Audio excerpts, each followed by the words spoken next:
Good evening guys, myself Shipin PK, so test engineer at Testvox. In this video, I will talk about performance testing and what are the tools that are used for the performance testing. Okay, right. So what do you mean by performance testing? I will give a real-time scenario about that. If you have a vehicle, compare that vehicle performance after some years. You can feel that the performance is not much better than when you purchased. Okay, also, every application in the world has to do performance testing because right now, whether it is an application having a 10 users, after some years, the application have to handle 100 or 1,000 users.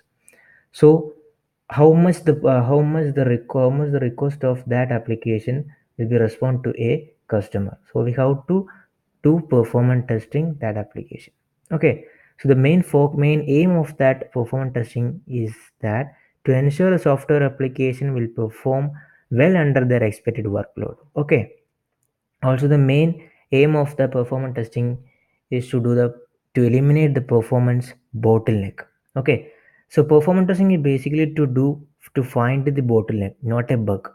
Okay, it has to find how much performance will drastically decrease when the number of thread or number of the virtual users are increasing. Okay, now let us discuss about the focus of the performance testing.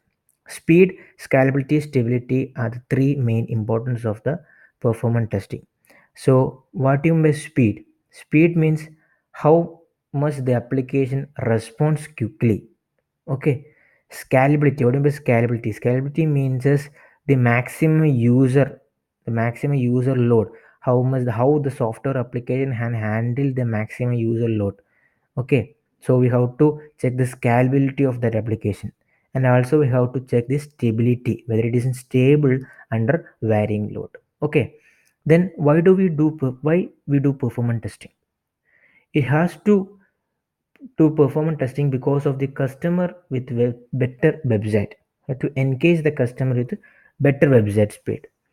And we have then most important that if the website is faster, the more revenue it will be generated.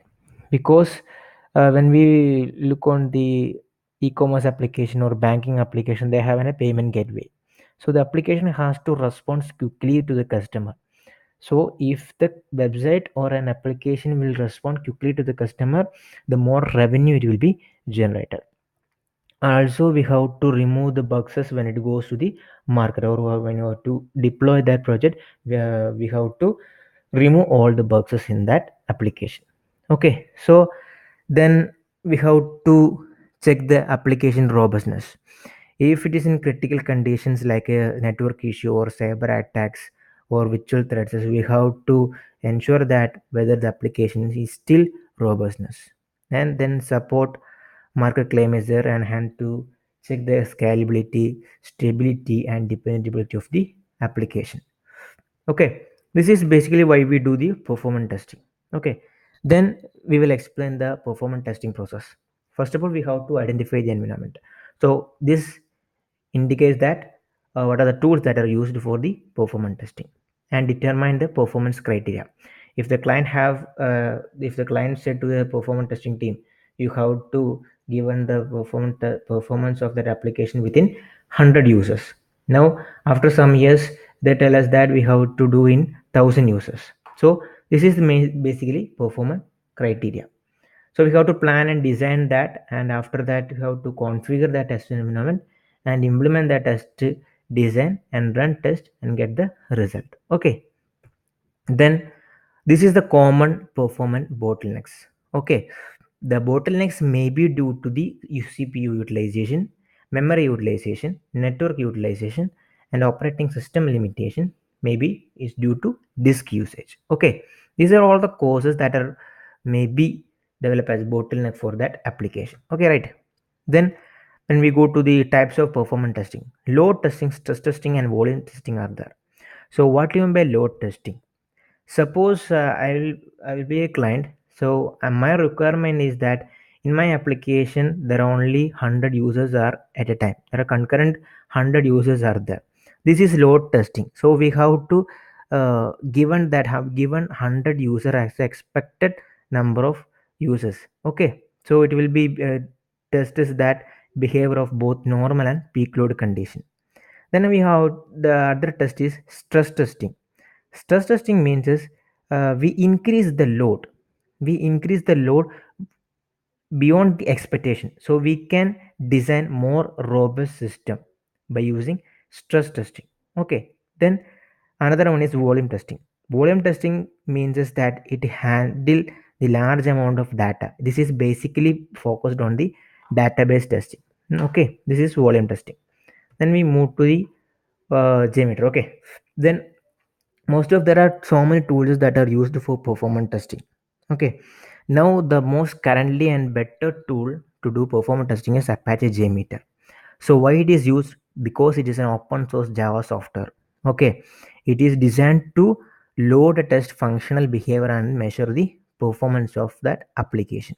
Okay, then these are the futures, or these are the important uses of the Apache Jmeter. You have a friendly UI and platform independent, and full multi-threading frameworks are there.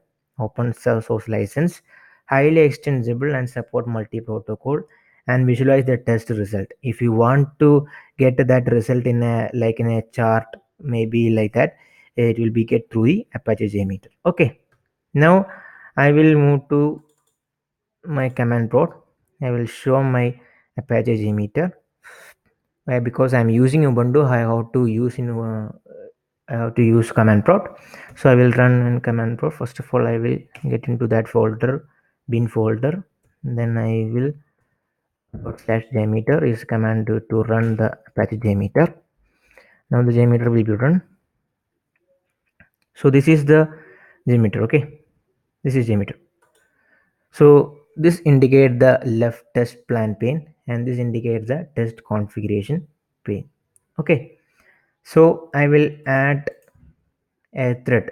I will add thread. This is the number of the users, thread group. Okay, I will add thread group, and in thread group I will add some configure element. This is HTTP cookie manager is there, and I will add that HTTP cache manager is also there. Okay, then add that HTTP request.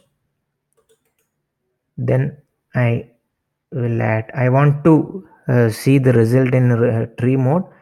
You have to use this.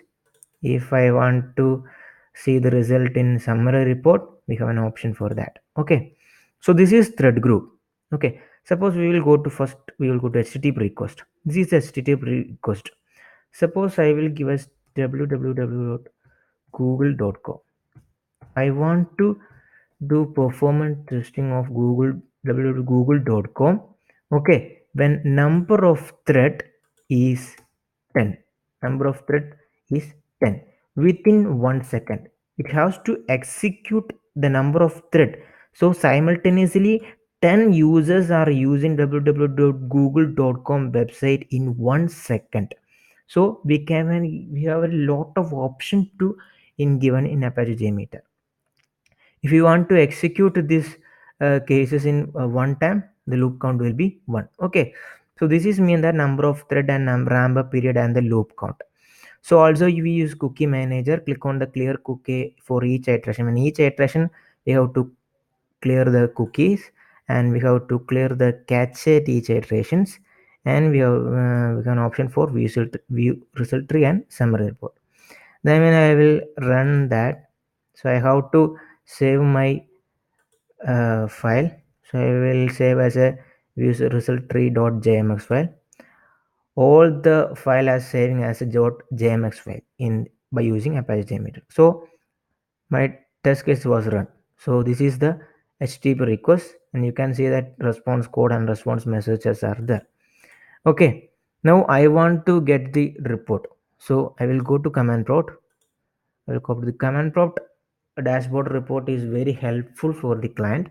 Uh, so this is my code, jmeter minus n minus t. This is the path of the folder. This is the uh, jmx file which I saved. This is I want to create. If you want to create the any csv file, I will given as that. If you want to give it the index html, I will have run this command. I already run this. I will show the report. This is Apache Jmeter dashboard report. All the information are here. This is the source file, start time, end time, and request summary is there. Whether it is in there is a bug, it will shown in red color.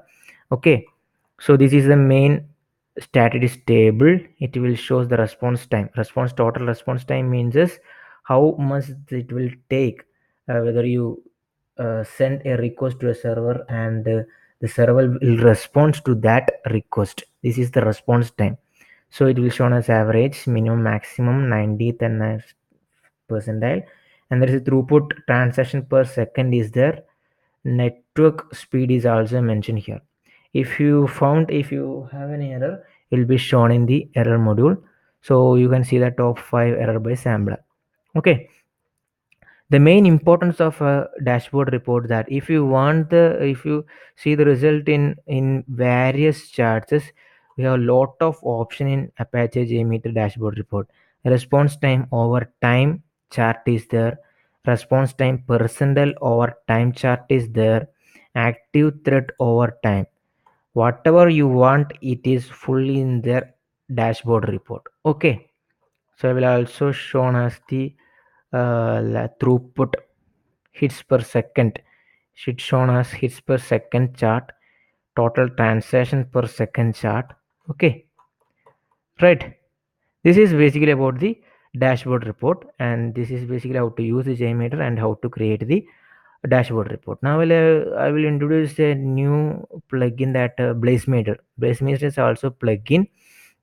This is used to record that application, and we have to save in JMX file, and simply go to the Apache JMeter and open that JMX file and click on the run button. So this is also an option to record.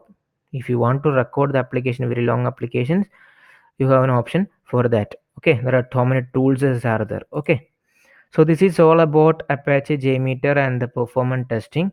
Okay, then thank you guys, thank you for the valuable times.